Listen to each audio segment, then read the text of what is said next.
Right, good morning. It's 15th of Jan, 07:47. Managed to sleep all through the night. I'm awake now thinking it's about 2 o'clock in the morning, but I've managed to sleep through, which is very unusual for me. I'm usually up in the middle of the night. So I've had a long sleep through. Perhaps it was a Bacardi and Coke I had last night. I'll have to have another one before going to bed tonight. Right, think about infrastructure. Right. Infrastructure. I've got quite a few machines here, and I've got quite a lot on. What have we got on? We've got click and collect for the golf club, which should be a simple exercise for Richard to do to get Richard into the swing of things with the way I work. Right. Also asked Richard to do the bill of material, so we'll link those two together: the click and collect and the bill of material into doing a national click and collect. For the golf hub. Right. That should go okay. I can see no problem in doing that whatsoever. Then we've got Paul.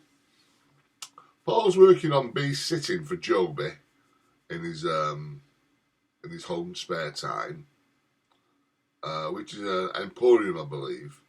But he's also got a problem at work with the distribution system. So I'm looking at that, and I made some notes in my golf website, because that is the basis of the back office of the click and collect. There's more in there than click and collect needs, so I've done it there for Paul. So I've got that to work on. And then I've mentioned in earlier videos about wanting to get a shirt made up from Quarrybank Mill, to get some material from Quarrybank Mill, to find a little seamstress somewhere to make me a nice shirt that fits my big fat neck. Because when I go to Marks and Spencer's, the collar sizes are too small. So I want some. I'm looking for a seamstress to make me tailored shirts which have a tail on them, like the old-fashioned ones used to have. So you can tuck it under your bottom when you tuck it in your trousers. I want a proper old-fashioned tailored shirt. So I'm going to treat myself from Quarrybank Mill, buy me some materials and go down and try and find a seamstress somewhere. It's going to cost me a lot of money, but I don't mind. I'm going to treat myself for my birthday. Right. So, click on this. Got a pop-up on this machine that comes later, something to do with Mac the Cloud, and I've got Adam's password, so I can't stop it. Right. Yes, I've said on a previous video that we're going to be doing manufacturing systems for Quarrybank Mill, and that's a little bit of fun. It's more than a little bit of fun. When I work with Communities Broadprint, I wanted to put manufacturing systems in there, and I did paper-based systems to control the workflow between the stores and the shop floor and the print department. So I did a lot of work there, and I had a handheld computer which I took to Arrow Mailing, a little Vodafone with the spreadsheets on. So I used to monitor work performance of work centres on a handheld computer to schedule shipments in and out of stores. So that is something I want to work on. It's on my bucket list. So what machines have we got here? I'm on the Adams machine now, which is a nice Big Mac. Has a problem, like I said. I've just had it with a pop-up that wants to do something with its cloud. The machine has had a problem recently in that the keyboard stopped working. And it's really bizarre how it stopped working. The preferences was popping up in the middle of the night, and it looked like there was activity that like somebody had actually was putting a virus on the machine. And the preferences were popping up, and I had to keep closing them. And then the keyboard started, when I was typing, typing hieroglyphics, and then eventually it stopped working altogether. So the machine was dead in the water. And I was going to take it down to high-tech computers for them to fix. But I thought, oh, come on, you're a big man, you're bigger than that. Take you to a computer shop. You fixed computers before. You got the help. You got Apple help. Give them a ring. So I gave them a ring. I gave them a chat. I found a very nice lad. I think he was in Greece at the time. I had a couple of calls, one in Greece and one in Thailand, and we spoke through it. And with having another Mac and swapping the keyboards over, we analysed it was a faulty keyboard. So that's brought this machine back into life. And this is my main machine for my Red Octopus Business Systems Limited. So anything that gets on here is in production. It's my Google Forms and my Google environment for my email address, Red Octopus Business Services Limited, is in production. And for me golf, for me Tommy Armour golf book, I don't know where I've done that. I have to look at that. I think I did it on my Quidam machine. I have a machine my Samsung, that I dial in with various email addresses, and I'm never quite sure which one I've got it on. So I've done a Tommy Armour golf sessions. I did it on that machine, and I did the input on this Adam's machine. Because there's a strange thing about doing Google Forms. When you do Google Forms and you come to try and use them on the same machine that you've actually developed the form, it goes into developer mode. It doesn't go into input mode. And I've never quite worked out what I need to do. I need to come out of Google to use it as input. But I leave my machine signed into email all the time, so I have to use another machine for input. So my Tommy Armour golf book is I've not noted where I've done it, and I did a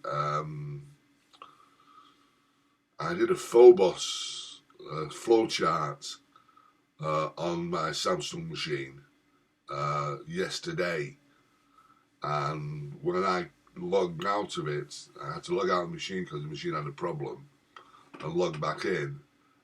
It wasn't the same email address, so I've done a Phobos flowchart, and I don't know what email address it's on.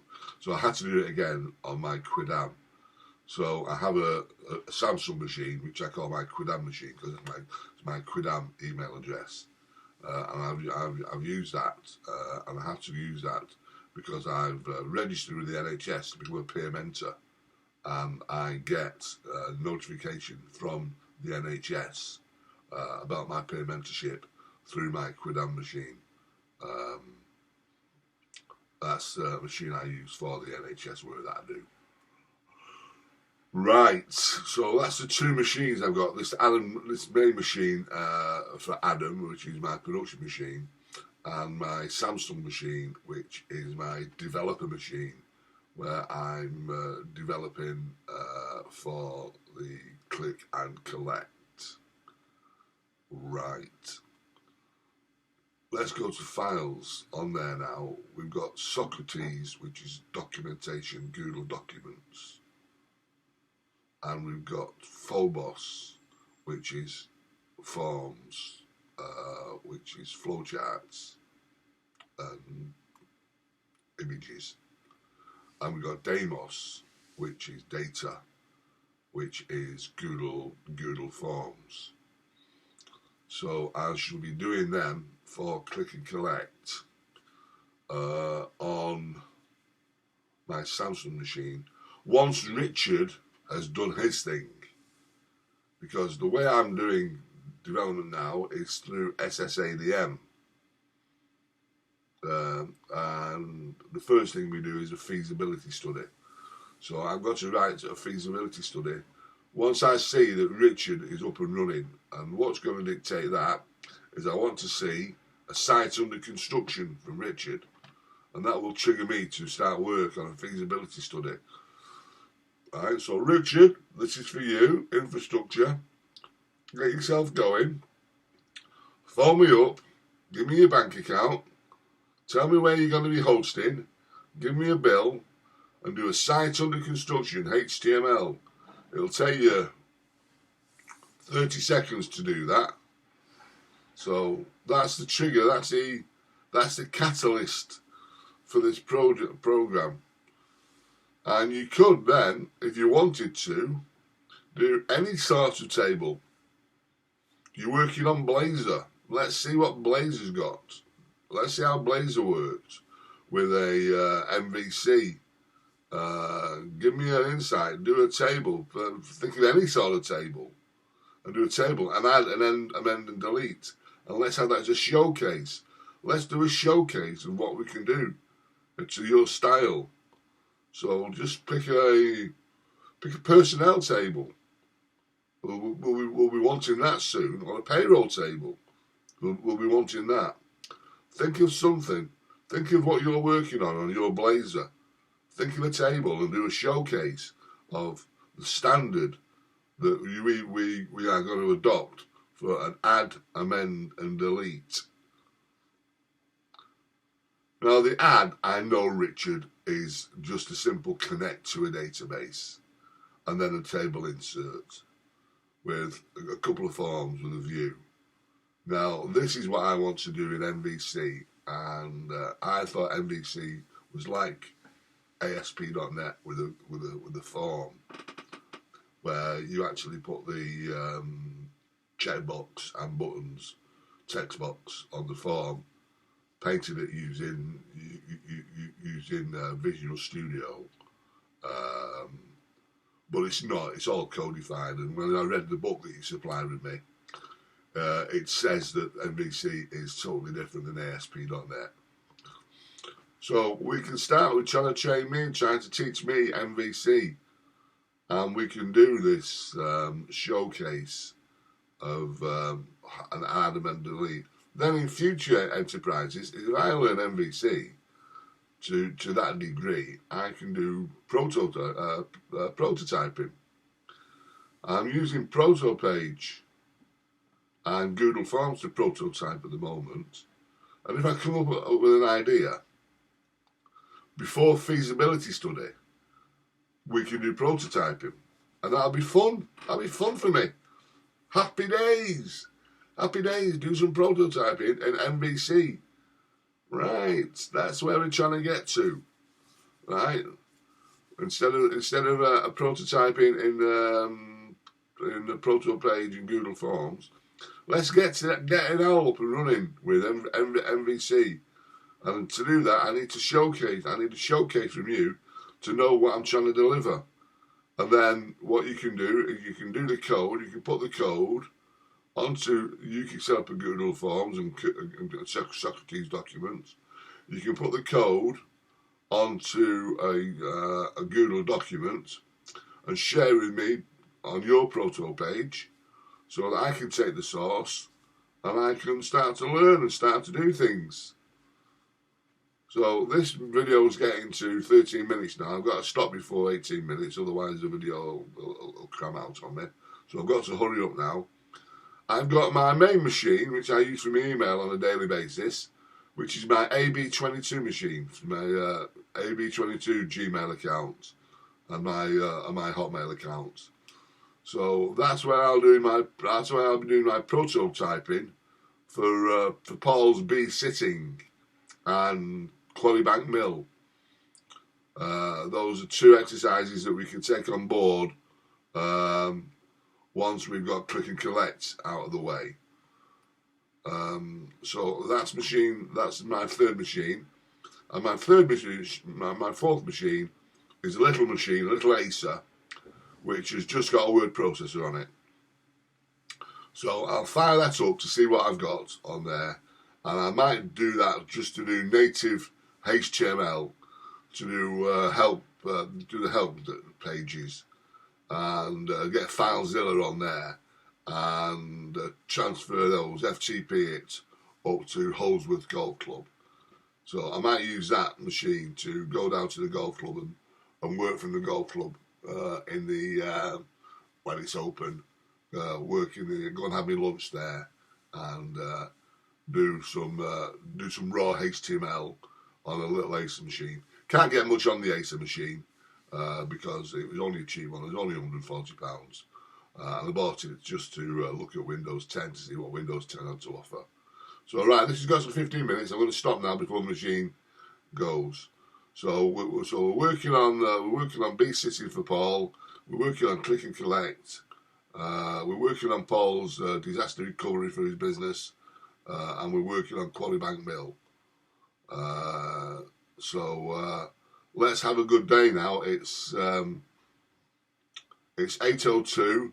I'm going for my shower, and then I'll have a shower, have a breakfast, and I'll go back to bed because I sleep until I don't get up till 11:30. And I have an early night as well, so I'm up in the middle of the night working normally, right? But I'll be back, and then this afternoon I think I'm going to be focusing on coaching others to coach. So I'll do 6 hours university training today. I think I'll have a university day today because I'm waiting really for Richard to showcase. And I don't want to push ahead too soon. I'm going to quickly go now before this stops, before the photo booth stops. So have a good day, everybody. I'm going to be busy today.